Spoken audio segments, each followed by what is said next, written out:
Pour surveiller la qualité de l'air et la pollution de l'air, il y a différentes échelles. Il y a d'abord les pics de pollution, on en parle beaucoup, c'est très médiatique et ça sensibilise les gens. Et il y a la pollution chronique tout au long de l'année. Et nous, on a bien utilisé l'image de l'iceberg. On a vraiment les pics de pollution où il faut mettre des mesures d'urgence en place. C'est la partie émergée de l'iceberg.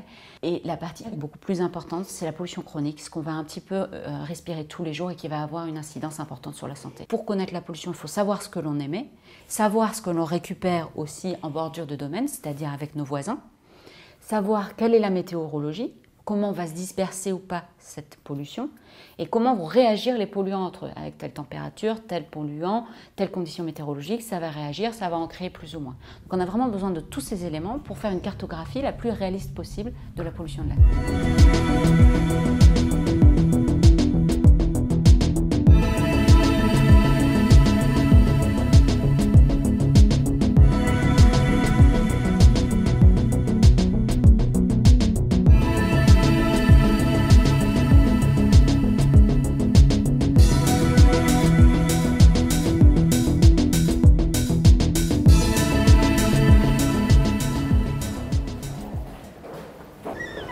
Donc ici c'est l'atelier, c'est ici que les techniciens vont vérifier les appareils, les nettoyer pour les envoyer sur le terrain.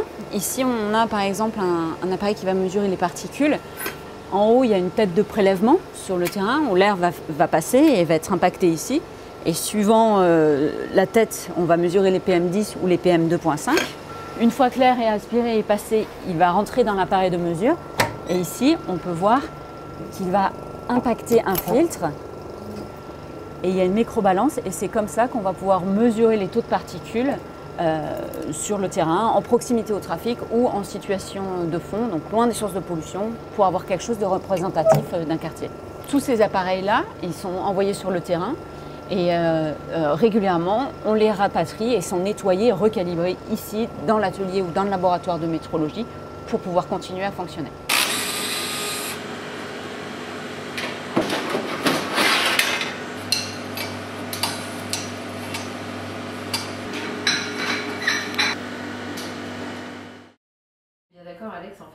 Donc à partir des données de nos modèles, les données des modèles météorologiques et des mesures aux stations, les prévisionnistes font l'état de l'air du jour et du lendemain et préviennent s'il y a un dépassement ou pas. Si on prévoit un pic de pollution, on prévient directement les autorités. En suivant, on va avoir une réunion d'experts avec par exemple Météo France, Air Paris, la préfecture pour expliquer la situation. Et ensuite, dans l'après-midi, il y aura une réunion avec les élus si jamais il y a des mesures d'urgence à prendre ou pas.